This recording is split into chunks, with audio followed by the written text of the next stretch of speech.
আমাৰ কেবিনেটে আজি অহা 2 অক্টোবৰত আৰম্ভ কৰিব পৰাকৈ 39খন সমজিলা, অসমীয়াত নাম হ'ব সমজিলা, ইংৰাজীত নাম হ'ব সাব ডিস্ট্ৰিক্ট, তাক অনুমোদন কৰে। এই সাব ডিস্ট্ৰিক্ট 39খন হ'ল ধুবুৰী জিলাৰ বিলাসীপাৰা, গোলকগঞ্জ, বঙাইগাঁৱৰ অভয়াপুৰী, কামৰূপৰ ৰঙিয়া, নগাঁৱৰ কলিয়াবৰ, ৰহা, বিশ্বনাথৰ গহপুৰ আৰু বিহালী, এখন গহপুৰত হ'ব, এটা বিহালীত হ'ব, লখিমপুৰৰ ঢকুৱাখানা, ধেমাজিৰ জোনাই, তিনিচুকীয়াৰ মাৰ্ঘেৰিটা, শদিয়া, ডুমডুমা, শিৱসাগৰৰ নাজিৰা, ডিমৌ, যোৰহাটৰ তিতাবৰ, গোলাঘাটৰ বোকাখাট, সৰুপথাৰ, দেৰগাঁও, কাছাৰৰ লক্ষীপুৰ,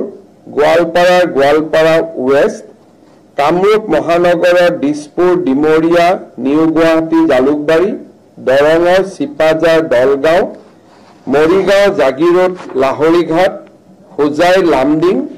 শোণিতপুৰ জিলাৰ ঢেকিয়াজুলি, নদুৱাৰ, ডিব্ৰুগড়ৰ খোৱাং, দুলিয়াজান, টিংখং, নাহৰকটীয়া, চৰাইদেউৰ মাহমৰা, কৰিমগঞ্জৰ পাথাৰকান্দি, ৰামকৃষ্ণ নগৰ, এই কেইখনত আমাৰ সাব ডিস্ট্ৰিক্ট বা সমজিলা আমি আৰম্ভ কৰিম অহা 2 অক্টোবৰৰ পৰা। কেবিনেটে আজি এই সমজিলাসমূহক স্বীকৃতি দিয়ে। এতিয়াৰ পৰা মাটি বাৰীৰ কাম কাজ, বিভিন্ন MLA fund, untied fund, excise related যিমানবিলাক কাম কাজ হয়, এই গোটেইবিলাক সমজিলাতে আমি সমাপন কৰিব পাৰিম।